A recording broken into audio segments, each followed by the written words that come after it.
Hello guys. इस episode की start होती है और हमें देखने के लिए मिलता है कि फार क्लैन वालों ने अब दुआन सिलियांग के सेक्ट के ऊपर हमला करना शुरू कर दिया था। और उसके बाद हमें देखने के लिए मिलता है कि सेक्ट के अंदर चारों ही तरफ हड़कंप मच चुकी थी। सारे डिसेबल्स काफ़ी ज़्यादा परेशान हो रहे होते हैं और कह रहे थे कि जाओ अंदर जाके जल्दी से रिपोर्ट कर दो इसके बारे में। और हमें ये भी देखने के लिए मिलता है कि बाहर फायर क्लैन का वो लीडर भी खड़ा हुआ था और तभी एक बंदा वहां पर आ जाता है उसको रिपोर्ट करने के लिए और ये भी कह रहा था कि यहाँ पर ऐसा लग रहा है कि शेंजिया फैंग के जो लीडर हैं वो अभी तक नहीं आए हैं। ये सुनने के बाद तो यहाँ पर फायर क्लैन के लीडर को काफ़ी गुस्सा आ रहा होता है और कह रहा था कि यूए शिनबो, ऐसा लग रहा है कि तुम सिर्फ ऐसे ही बेनिफिट को हासिल करना चाहते हो। साथ ही वो ये भी कह रहा था कि उसे अकेला छोड़ दो। रही बात इन सब की तो सबसे पहले तो इस स्पिरिट रियल्म गेट को यहाँ से हटाना होगा। जिसके बाद अब हमें देखने के लिए मिलता है कि यहाँ पर ये लोग लगातार कैनन बॉल के अंदर फायर भर भर के फेंक रहे होते हैं ताकि शील्ड को तोड़ा जा सके। और यहाँ पर जैसे जैसे लीडर इशारा करता जा रहा था ढेर सारे कैनन बॉल्स आके शील्ड के ऊपर हिट हो रहे थे। शील्ड भी अब इतनी ज़्यादा पावरफुल तो बची नहीं थी और कि वो ज़्यादा देर तक होल्ड कर पाए, जिसके चलते अल्टीमेटली शील्ड टूटने लग जाती है। और अब डिसाइबल्स के ऊपर भी हमले होने शुरू हो गए थे, जबकि यहाँ पर कुछ और डिसाइबल थे जो कि कह रहे कि हमें सेट को प्रोटेक्ट करना होगा। जिसके साथ ही वो तुरंत ही शील्ड को वापस से बनाने की कोशिश कर रहे थे और बाहर आकर खड़े हो जाते हैं। लेकिन ये लोग लगातार अटैक पे अटैक कर रहे थे, जिस वजह से डिसाइबल भी अपनी पूरी कोशिश कर रहे होते हैं कि बस कैसे भी करके शील्ड को प्रोटेक्ट करा जाए। बट अल्टीमेटली वो ऐसा करने में नाकामयाब रहे। जिसके बाद अब उनका एक मोटिव था कि अब खुद को बचाना होगा, जिसके लिए वो शील्ड भी बना रहे थे। लेकिन ये लोग अब डिसाइबल्स को भी नहीं छोड़ रहे होते। जिसके बाद काफ़ी ज़्यादा खुश थे फायर क्लैन वाले कि वो अपने मकसद के अंदर कामयाब हो गए हैं। और साथ ही वो लोग क्योंकि लावा के अंदर प्रैक्टिस करते हैं और बहुत ही ज़्यादा स्ट्रॉन्ग भी हैं, जिसके चलते जैसे ही उनका लीडर इन सभी को इशारा करता है तो वो सारे के सारे यहाँ पर फ्लाइंग पावर का इस्तेमाल करते हुए तुरंत ही अब चले जाते हैं धीरे धीरे करके सेक्ट के अंदर को। और ये लोग बहुत ही ज़्यादा स्ट्रॉन्ग है और भला दुआंग सिलियांग के सेक्ट के लोग कहाँ इनके सामने टिक पाएंगे, क्योंकि कुल मिला के कुछ गिनती के डिसाइबल्स ही इस जगह पर मौजूद होते हैं। लेकिन ये फायर क्लैन वाले डिसाइबल्स ढेर सारे थे, जिसके चलते यहाँ पर ये जो दुआन सिलियांग का सेक्ट था वो बहुत ही ज़्यादा वीक पड़ रहा होता है और अल्टीमेटली फायर क्लैन वाले ज़्यादा डोमिनेंस दिखा रहे थे। हालांकि इसके बाद हमें देखने के लिए मिलता है कि एक सेक्ट के अंदर एक काफ़ी ज़्यादा पावरफुल यंग मास्टर भी था, वो भी लोगों को बहुत ही बुरे तरीके से धो रहा होता है। जिसके बाद हमें देखने के लिए मिलता है कि वो अब आगे आके एक और बंदे के ऊपर अटैक करने वाला था। इवन उसने तो रूफ तक पे अटैक कर दिया था। अब अंदर की तरफ डिसाइबल मौजूद होता है, वो थोड़ा घबरा रहा था, सामान को वापस सेट करने लगा था। लेकिन तभी दुआन सिलियांग उसे वही वाला एसेंस स्टिक दे देते हैं जो कि अपना स्काई लॉर्ड उसको दे के गया था। और वो बंदा तुरंत ही उसको लेते हुए उसको बर्न करने लग जाता है, जिससे कि दूसरी तरफ अपने स्काई लॉर्ड को पता चल गया था। जिसके बाद अब हमें देखने के लिए मिलता है कि स्काई लॉर्ड तो अब उस सेन से मिलने के लिए आया हुआ था जिसने सब कुछ किया धरा करवाने की नाकाम कोशिश की है। और तभी हमें देखने के लिए मिलता है कि धीरे से वो उस केबल कार को भी वहाँ पर बुला लेता है, जो कि चेन्स के थ्रू धीरे धीरे करके वहाँ पर आ रही थी। जिसके साथ ही जैसे ही अपने स्काई लॉर्ड को वो दिखती है तो वो तो तुरंत ही अब चेन्स के ऊपर वहाँ पर कदम रख के जाने लगा था, क्योंकि गेट तो ओपन हो गया था। लेकिन तभी जैसे ही चेन्स हिलती हैं तो वहाँ पर दोनों ही डिसेबल्स थोड़े आगाह हो चुके थे कि आखिर यहाँ पर कौन आ रहा है। जिसके साथ ही वो काफ़ी गुस्से में भी होते हैं और कह रहे थे कि आखिर तुम हो कौन जो कि हमारी डिवाइन पीक गेट को इस तरीके से पास करने की कोशिश कर रहे हो। लेकिन स्काई लॉर्ड तो काफ़ी तेज़ी से आगे की तरफ को चला जाता है और एक बार से ही एक बंदे को ख़त्म करके दूसरे वाले को भी ऐसे ही ख़त्म कर देता है। हमें देखने के लिए मिलता है कि यहाँ पर दूसरी साइड पे कुछ और डिसाइबल्स थे जो कि जम के पार्टी मना रहे होते हैं। लेकिन इतनी देर में उन्हें डोर पर से आवाज़ आती है तो उनमें से एक डिसाइबल बाहर को आ गया था। लेकिन स्काई लॉर्ड उसको पकड़ के उसे भी धोने लग जाता है। जिसके बाद हमें देखने के लिए मिलता है कि वो बाकी दोनों डिसाइबल्स को भी मार डालता है।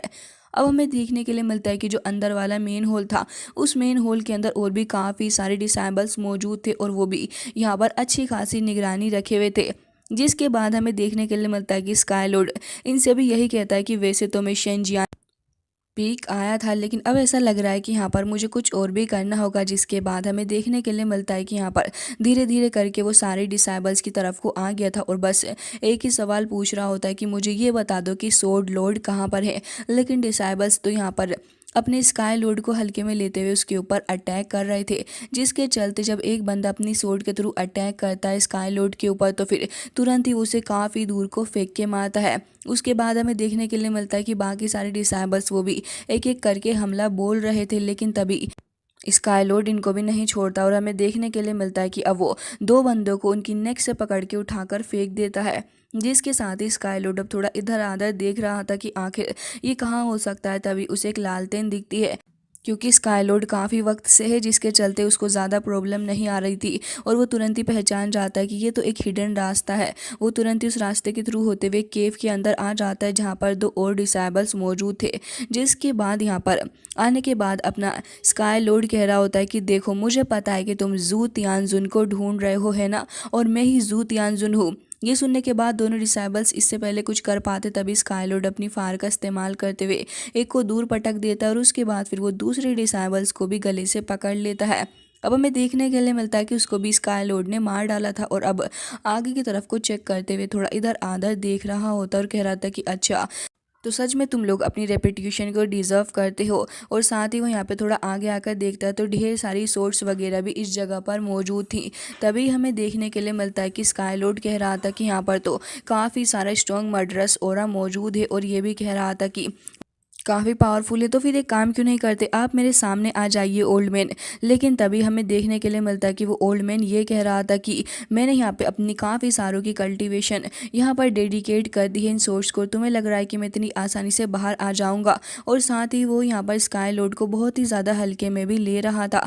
लेकिन तभी यहाँ पर अपना स्काई लॉर्ड भी कह रहा था कि वैसे तो लोग आपस में इसके बारे में बात करते हैं कि divine sword peak sword saint Laojun काफ़ी ही ज़्यादा अजीब है। जिसके साथ ही हमें देखने के लिए मिलता है कि थोड़ा आसपास भी वो देख रहा था और ये भी कह रहा होता है कि क्यों ना आप मेरे सामने आके खुद को शो कर ही दें, या फिर ऐसा हो सकता है कि आप मुझसे डर रहे हैं। अब यहाँ पे इतना ज़्यादा बुरा भला जो कह चुका था तो भला कहाँ ही मास्टर और देर खुद को रोक सकते थे, वो वहाँ पर हंसने लग जाते हैं। जिसके साथ ही वो ये कहने लग गए थे कि लड़के तुम तो काफ़ी ज़्यादा सही हो। और साथ ही वो ये भी कह रहे होते हैं कि ज़रा मुझे ये बता सकते हो कि आखिर तुम क्यों यहाँ पर तियान युआन शहर के अंदर इतनी सारी ट्रबल चीज़ों को पैदा कर रहे हो। जिसके बाद हमें देखने के लिए मिलता है कि एक सोर्ड के अंदर हलचल पैदा हो रही थी और इस सोर्ड में कोई और नहीं बल्कि सोर्ड सेंट लाओजुन मौजूद थे। जिसके साथ ही वो यहाँ पर आके अपीयर हो जाते हैं। तो अपना स्काई लॉर्ड भी उनके पास में चला गया था और कह रहा था कि तो फिर आप ही हैं, तो आप ही हैं ओल्ड सेंट जो कि शेंजन पीक से हैं। जिसके बाद वो ओल्ड मैन कह रहा था कि हाँ मैं ही हूँ, तो भला तुम यहाँ पर क्या करने के लिए आए हो। जिसके बाद स्काई लॉर्ड उसकी शक्ल को देखने लगा था।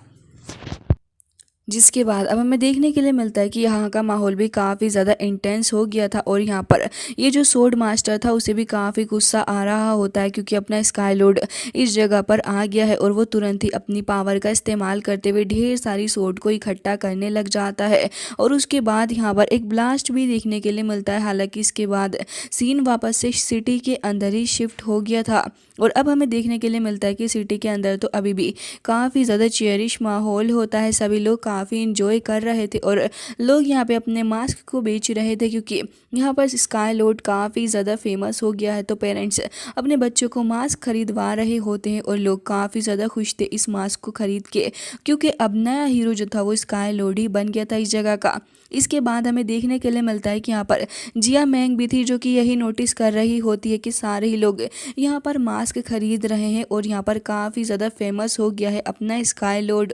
और अब हमें देखने के लिए मिलता है कि यहाँ पर फिलहाल ये जो फेस्टिवल था इसके अंदर लड़की भी काफ़ी ज़्यादा आकर्षित हो रही थी और वो आसपास की चीज़ों को काफ़ी देख रही होती है, क्योंकि उसे यहाँ का माहौल काफ़ी ज़्यादा पसंद आ रहा था। तभी वो जिया मैंग का हाथ छुड़ा के वहाँ से भाग जाती है, क्योंकि उसे आसपास की चीज़ें काफ़ी अट्रैक्ट कर रही थी अपनी तरफ।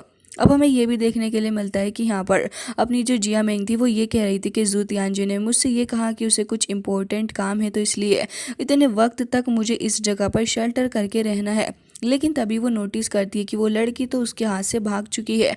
जिसके बाद वो ये नोटिस करती है कि लड़की तो मास्क को देख रही है और उसे काफ़ी ज़्यादा पसंद भी आ रहा है।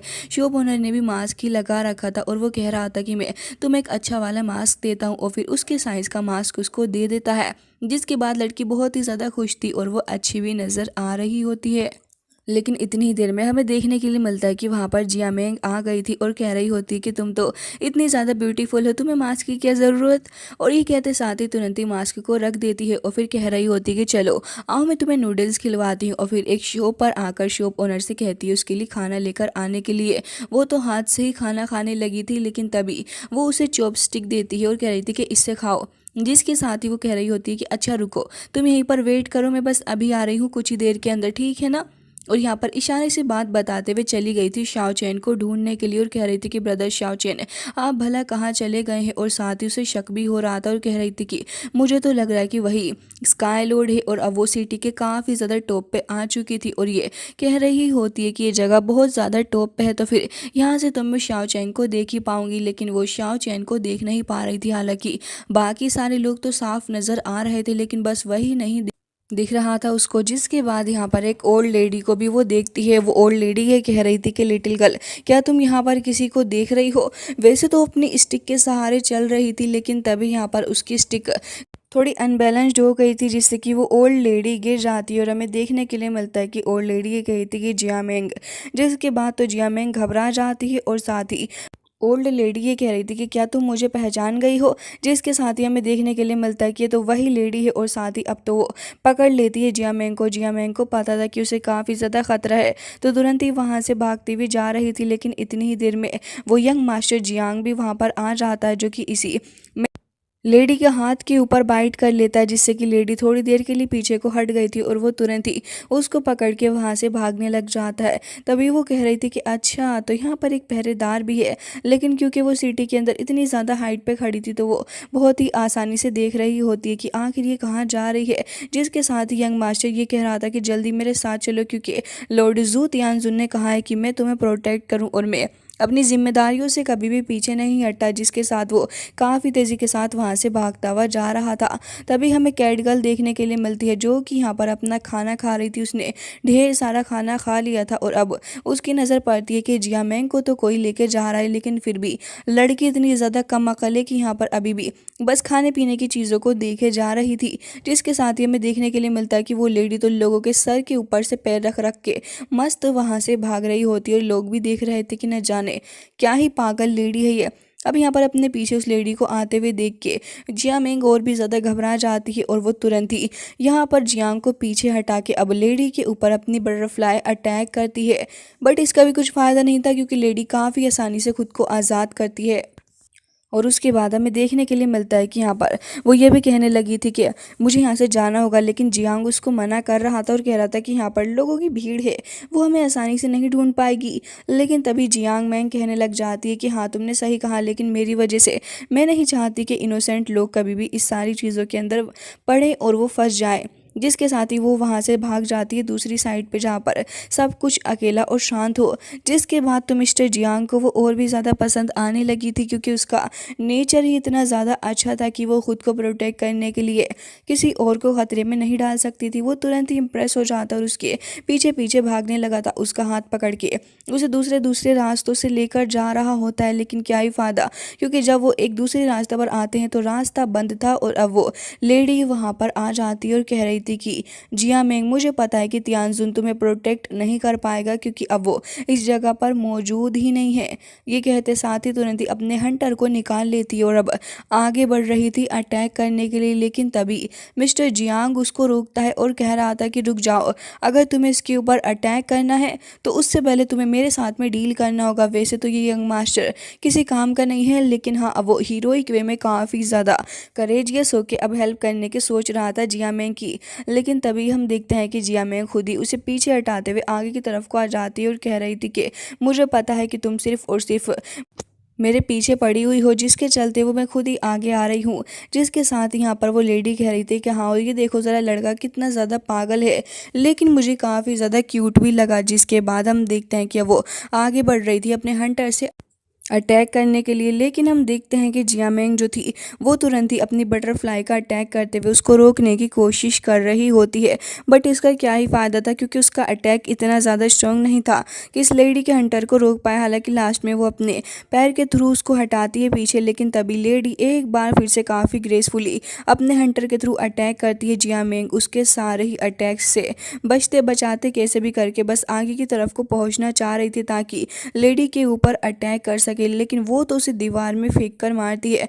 जिसके बाद जियामेंग एक बार फिर से आगे आ गई थी और वो इतनी आसानी से तो हार नहीं मान सकती थी, जिसके चलते हमें देखने के लिए मिलता है कि यहाँ पर वो काफ़ी तेज़ी से एक बार फिर से अटैक करने के लिए आगे जा रही होती है। बट लेडी अगेन हंटर के थ्रू लगातार अटैक पे अटैक कर रही थी। जियामेंग अपनी बटरफ्लाई भी रिलीज़ करती है और यहाँ पर लेडी जैसे ही काफ़ी सारे सर्कल हंटर अटैक करती है, जिसके बाद यहाँ पर जियामेंग अपनी बटरफ्लाई के थ्रू खुद को प्रोटेक्ट करने की कोशिश कर रही थी, बट उसका भी कुछ फ़ायदा नहीं हुआ था। साथ ही यहाँ पर हमें देखने के लिए मिलता है कि अभी लेडी ये भी कहने लगी थी कि ये जो हेवनली स्पिरिट है ये वाकई में काफ़ी ज़्यादा स्ट्रेंज एंड सरप्राइजिंग है। जिसके साथ ही अब वो ये कह रही होती है कि तुम्हें तो मेरे साथ चलना ही होगा, और साथ ही ये भी कहती है कि आज मेरे पास तुम्हारी परफॉर्मेंस एंजॉय करने का बिल्कुल भी समय नहीं है। ये कहते साथ ही तुरंत ही गायब हो जाती है और अब तो जियामेंग के पीछे आगे खड़ी हो गई थी और अब उसे ज़बरदस्ती वहाँ से लेके जाने की कोशिश भी कर रही थी और कह रही थी कि कोई भी फ़ायदा नहीं है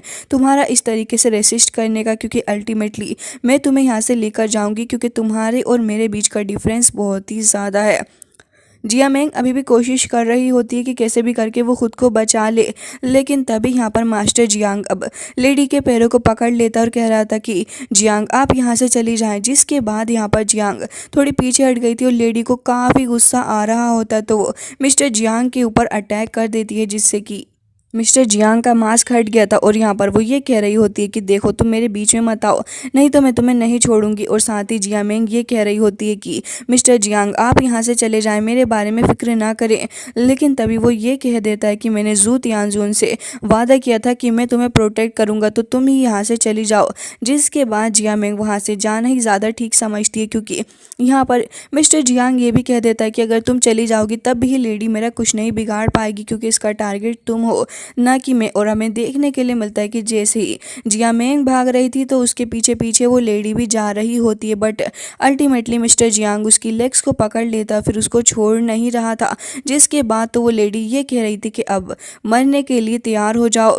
हालांकि इसके बाद अब हमें सेट का सीन दिखाया जाता है जहाँ पर वो बंदा वो तो अपने भाले के थ्रू लगातार शील्ड को तोड़ने की कोशिश कर रहा होता है, लेकिन तभी वहाँ पर वो स्पेशल रूट्स आ जाती हैं और यहाँ पर धीरे धीरे करके फायर सेक्ट के जो डिसाइबल थे वो उन रूट्स के थ्रू ही काफ़ी बुरे तरीके से स्ट्रगल कर रहे थे। और हमें देखने के लिए मिलता है कि यहाँ पर वही ईमानदार वाला डिसाइबल आ जाता है जो हमेशा ही आगे बढ़ के लीड लेता है। जिसके बाद हमें देखने के लिए मिलता है कि यहाँ पर वो उस भाले वाले लड़के को भी पकड़ लेता है, लेकिन वो खुद को काफ़ी आसानी से इसकी गिरफ्त से निजात दिला लेता है और अब अपने भाला फेंक के मारता है अटैक करने के लिए, लेकिन वो रूट्स के थ्रू खुद को अटैक से बचा लेता है। जिसके बाद वो कहता है कि वो मैं तुम्हें नहीं छोड़ूंगा। और यहाँ पर हमें देखने के लिए मिलता है कि जैसे ही अटैक करने के लिए आगे जा रहा था तभी इतनी ही देर के अंदर यहाँ पर दुआंग सिलियांग आ जाते हैं और वो आके सारी डिसाइबल्स को प्रोटेक्ट करने के लिए खड़े थे। लेकिन वो देख रहे होते हैं कि अभी जो और डिसाइबल्स हैं वो तो एंट्री मारते जा रहे हैं, जिसके चलते वो अपने बाकी सारे डिसाइबल्स को बीच में भेजते हैं ताकि उनकी मदद से वो यहाँ पर सोल बोन सीलिंग एरे बना सकें। और वो ऐसा करने में कामयाब भी हो गए थे, जिससे कि फायर सेक्ट के सारे डिसाइबल्स को काफ़ी ज़्यादा परेशानी का सामना करना पड़ रहा था। लेकिन अभी भी ये चीज़ कंप्लीट थोड़ी ना हुई थी, क्योंकि अब फाइनली जाके फायर सेक्ट का वो बंदा भी आ जाता है जो कि काफ़ी ज़्यादा पावरफुल है और अब वो अपने एरो एंड बाव का इस्तेमाल करते हुए शील्ड के ऊपर अटैक करके इसे तोड़ने की कोशिश कर रहा था। एक तरफ से दुआंग सिलियांग भी कोशिश कर रहे होते हैं, लेकिन तभी वो डिसाइबल देख लेता है कि अब जो दुआंग सिलियांग है वहीं इस बंदे का मेन टारगेट बनने वाले हैं, जिससे कि वो तुरंत ही आगे की तरफ को चला जाता है और दुआंग सिलियांग को बचाने के चक्कर में वो एरो आके उसको लग गई थी। दुआंग सिलियांग तुरंत ही एरो को निकालते हैं और इस बार वो उस डिसाइबल को ही पकड़ के बैठ गए थे। और साथ ही हमें देखने के लिए मिलता है कि बाकी सारे डिसाइबल्स भी अब फाइट करने के लिए आगे आ गए थे, लेकिन दुआंग सिलियांग को इस डिसाइबल के लिए काफ़ी बुरा लग रहा था। अब जो फायर सेक्ट के और भी दूसरे डिसाइबल्स थे वो एक दूसरे को आज़ाद कराने में कामयाब हो जाते हैं और अब फायर के थ्रू लगातार अटैक पे अटैक कर रहे थे। और अब तो इन लोगों के रूट का भी अटैक नहीं हो रहा था, क्योंकि ये लोग इसकी पकड़ से खुद को बहुत ही आसानी से आज़ाद करा लेते हैं। और वैसे गिनती के तौर पे भी ये बहुत ही ज़्यादा थे, जिसके चलते दुआंग सिलियांग का सेक्ट अब स्ट्रगल करने लग जाता है और जो अंदर कुछ एक दो डिसाइबल मौजूद थे वो भी बाहर आ जाते हैं। दुआंग सिलियांग को भी काफ़ी बुरा लग रहा था और बस अब वो यही कह रहे होते हैं कि लॉर्ड जू तियानजुन, आखिर आप कहाँ पर हैं, जल्दी यहाँ आ जाइए। क्योंकि सेक्ट की हालत काफ़ी ज़्यादा बुरी हो चुकी थी। एक एक करके सारे ही सेक्ट डिसाइबल मारे जा रहे होते हैं, वो भी बहुत ही ज़्यादा बेरहमी से। और ये चीज़ दुआंग सिलियांग को और भी ज़्यादा वीक बना रही होती है। वो अपनी आंखों के सामने अपने डिसाइबल्स को मरता हुआ नहीं देख सकते थे, तुरंत ही आगे बढ़ के वो यहाँ पे बाकी सारे डिसाइबल्स को बचाने की कोशिश करते हैं और एक बार फिर से उसी डिसाइबल को पकड़ लेते हैं। लेकिन तभी वो ये कह रहा था कि मास्टर वो देखिए, और जैसे ही वो देखते हैं कि यहाँ पर तो एक पूरी की पूरी और सेना आ गई है, वो भी हज़ारों डिसाइबल्स के साथ में, जिसके चलते ये लोग और भी ज़्यादा परेशानी में आ गए थे। हालांकि गाइस, इसी के साथ आज का ये एपिसोड हो जाता है एंड आई रियली होप कि आपको ये पसंद आया होगा। मिलते हैं नेक्स्ट वीडियो में, तब तक के लिए bye bye, take care of yourself.